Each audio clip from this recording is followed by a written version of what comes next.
Pada episode sebelumnya, kita membicarakan taksonomi Bloom dalam proses belajar mengajar yang berkaitan dengan meningkatkan keterampilan berpikir kritis. Keterampilan tersebut dikategorikan sebagai LOTS, Low Order Thinking Skills, dan HOTS, High Order Thinking Skills. Urutan keterampilan berpikir tersebut diawali dengan mengingat, memahami, mengaplikasikan, menganalisa, mengevaluasi, dan menciptakan. Pada tahap mengingat, informasi hanya sebatas diingat saja. Bisa jadi siswa tidak mengerti apa yang sedang disimak atau dibaca, walaupun mereka hafal. Pada tahap berikutnya adalah ketika informasi dimengerti.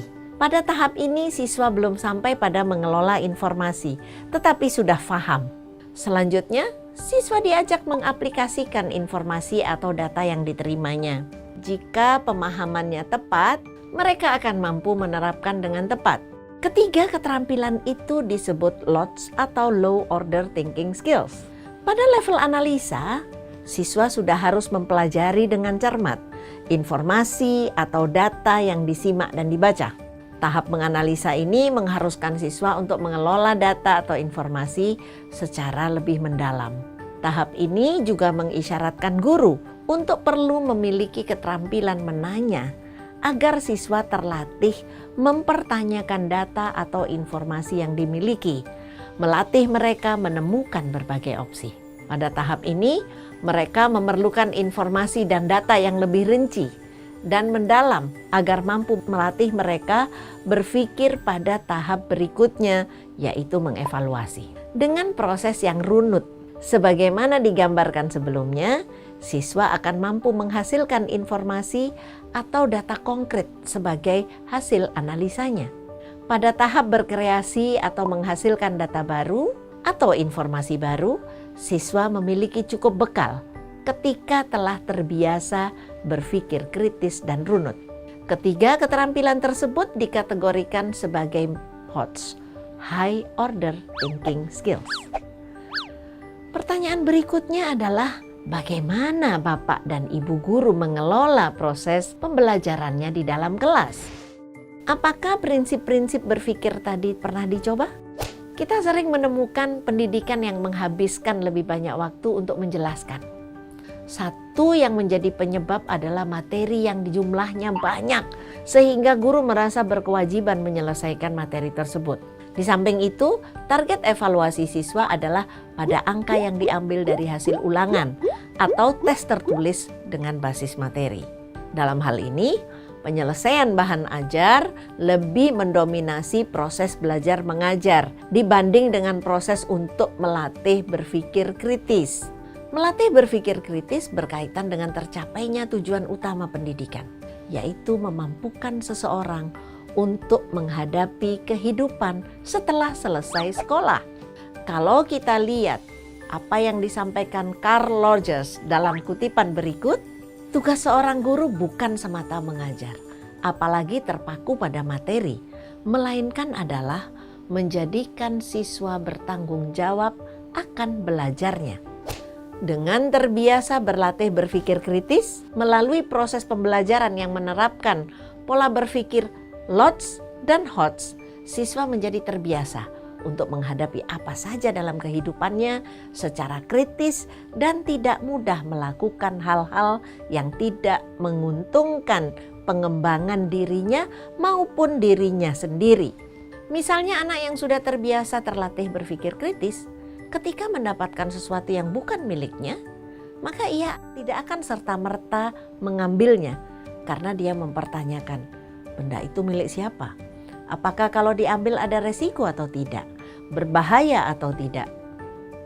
Jadi dia akan terbiasa mempertanyakan apa yang ia lakukan.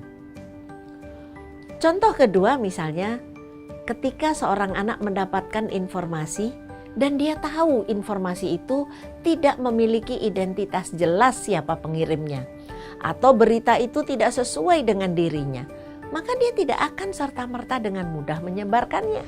Tadi kita telah membahas dua ranah kognisi, yaitu LOTS atau ranah kognisi rendah dan HOTS, ranah kognisi tinggi. Penjelasan tersebut tergambar pada piramida ini. Ranah C1 atau cognition 1 yaitu mengingat, dapat dianalogikan sebagai pondasi demi tercapainya kognisi pada ranah berikutnya. Jumlah informasi data yang ada pada tingkat kognisi ini banyak sekali. Lalu pada proses berikutnya, jumlah informasi menjadi lebih sedikit karena siswa membutuhkan waktu untuk memahaminya. Lebih tinggi lagi pada C3, jumlah informasi semakin mengerucut sesuai dengan kebutuhan aplikasi informasi tersebut. Pada C4, jumlah informasi yang dikelola memang lebih sedikit, namun siswa memerlukan informasi lain yang terkait guna memperkaya pemahaman tentang apa yang dibahas dalam informasi atau data. Kemudian yang lebih tinggi di C5, informasi menjadi lebih spesifik dan mendalam. Informasi dan data yang telah dianalisa dan dievaluasi menjadi bahan yang akan memampukan siswa menciptakan informasi atau data baru sesuai dengan versi mereka. Di sini mereka sudah mencapai C6. Mari kita ingat kembali urutan ranah kognisi yang bisa kita kembangkan dalam proses belajar mengajar di kelas. Nah, ranah mengingat tingkat C1 adalah ranah kognisi terendah. Informasi yang diingat oleh siswa menjadi fondasi pencapaian ranah kognisi berikutnya. Informasi yang dibutuhkan diantaranya bersifat faktual, konseptual, prosedural, dan metakognisi. Tapi pada tingkat ini siswa hanya menghabiskan waktu dan tenaga untuk menghafalkan saja tanpa memprosesnya. Sudah seyogyanya kita memfasilitasi siswa kita ke tahap selanjutnya, yaitu memahami. Berangkat dari informasi faktual, konseptual, prosedural, dan metakognisi yang sudah siswa ingat, mereka ditantang untuk menerjemahkan dan menginterpretasikan informasi data yang diterima. C3 adalah ranah kognisi aplikasi, di mana siswa diharapkan mampu mengaplikasikan informasi atau data yang sudah mereka pahami pada proses sebelumnya. Pada tahap ini, siswa mengaplikasikan apa yang sudah mereka pahami pada konteks yang berbeda-beda. Jika mereka sukses, berarti mereka sudah menguasai ranah C3. Seringkali guru di kelas merasakan bahwa ketika sudah sampai pada mengaplikasikan, siswa dianggap sudah mengerti materi yang sedang dipelajari. Padahal, jika tujuan kita di kelas adalah meningkatkan kualitas berpikir, maka kita masih harus melanjutkan pada tingkat berikutnya sampai C6. Kemampuan siswa untuk mencipta seharusnya menjadi tujuan utama kita sebagai seorang pendidik. Tujuan utama melanjutkan proses pembelajaran sampai di tingkat C4 adalah untuk memampukan siswa menganalisa data dan informasi, fakta, logika, dan ideologi. Setelah siswa bisa menganalisa, pada tingkat akhirnya dia harus ditantang dapat mengevaluasi.